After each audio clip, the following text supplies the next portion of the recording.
নমস্কাৰ বন্ধু বান্ধৱীসকল, কি খবৰ আপোনালোকৰ ভালনে বাৰু? জুবিন গাৰ্গ ডাঙৰীয়া আমাৰ মাজৰ পৰা নাইকিয়া হোৱা আজি সম্পূৰ্ণ এমাহ হ'ল আৰু এমাহৰ অন্তৰত আমি সকলোৱে আশা কৰি আছোঁ যে জুবিন গাৰ্গ ডাঙৰীয়া ন্যায় পাম। কিন্তু ফেচবুক পোষ্ট হওক, ইউটিউব হওক, সকলোতে ন্যায় বিচাৰি hashtag the justice for Zubeen Garg বুলি 2 মিলিয়ন 3 মিলিয়ন এনেধৰণে বহুতে পোষ্ট কৰি আছে আৰু ছ'চিয়েল মিডিয়াত আচলতে জাষ্টিছ বিচাৰি দ্বিতীয়জন বা প্ৰথমজন হ'ব লাগে বুলি বহুতে বহুত ধৰণৰ পোষ্ট কৰি আছে। কিন্তু আমি এনেকৈ ছ'চিয়েল মিডিয়াত সকলোৰে নিজৰ নিজৰ থেৰাপিৰ বাবে বা নিজৰ উপাৰ্জনৰ বাবে ফেচবুকত ভিডিঅ' বা ইউটিউবত ভিডিঅ' আৰু জাষ্টিছ বিচাৰি জুবিন গাৰ্গৰ ফটো এখন লগাই হেছটেগ দি জাষ্টিছ জুবিন দা বুলি লিখিলেই আমি ন্যায় পাম জানো?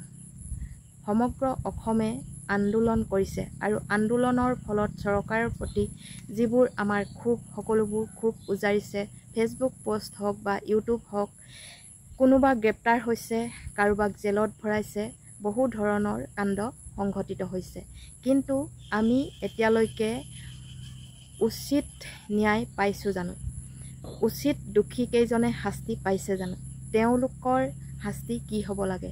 অসমৰ ৰাইজে কৈছে যে যিসকল জুবিন গাৰ্গৰ হত্যাকাৰী বা যিসকলে অৱহেলিত কৰি তেওঁক মৃত্যু দিবলৈ সক্ষম হ'ল বা মৃত্যু হ'ল, তেওঁ সেই মৃত্যুৰ জগৰীয়াসকল ফাঁচি হ'ব লাগে আৰু কিছুমানে কৈছে আজীৱন কাৰাদণ্ড হ'ব লাগে।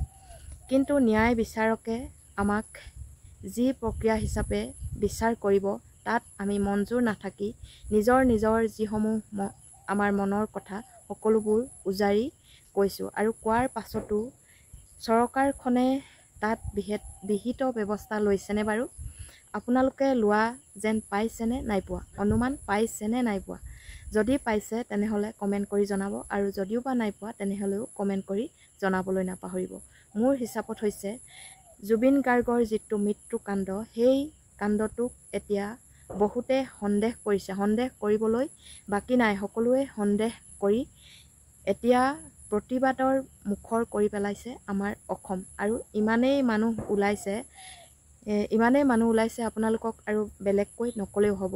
সকলোৱে আচলতে জুবিন গাৰ্গ এজন কেনেকুৱা মানুহ এই কেইদিন এমাহতে সকলোবোৰ গম পালে আৰু জুবিন গাৰ্গক ভাল পোৱা মানুহ হয়তো ইমানেই বেছি আছে যে নিজক শেষ কৰিবলৈও কুণ্ঠাবোধ কৰা নাই। বহুকেইজনৰ ইতিমধ্যে প্ৰাণ হেৰুৱালে আৰু বহুকেইজন এতিয়াও যিকেইজনে বেছি ধৰা মেলা কৰি থাকে তেওঁলোকক আচলতে গ্ৰেপ্তাৰ কৰি থৈ দিছে। কাৰণ তেওঁলোকক যদি গ্ৰেপ্তাৰ নকৰে তেনেহ'লে প্ৰতিবাদ আৰু জুই হৈ পৰিব। সেই গতিকে হিমন্ত বিশ্ব শৰ্মাৰ চৰকাৰখনে চাল খেলি এই কেইজন ব্যক্তিক এতিয়া জেলত ভৰাই ৰাখি যেনে তেনে কিবা প্ৰকাৰে এই প্ৰতিবাদ মুখৰ কামটো হাম কটাব পাৰিলে জুবিন গাৰ্গৰ ন্যায় কোনোপধ্যে নহয় বুলি মোৰ ফালৰ পৰা মই অনুমান কৰিছোঁ।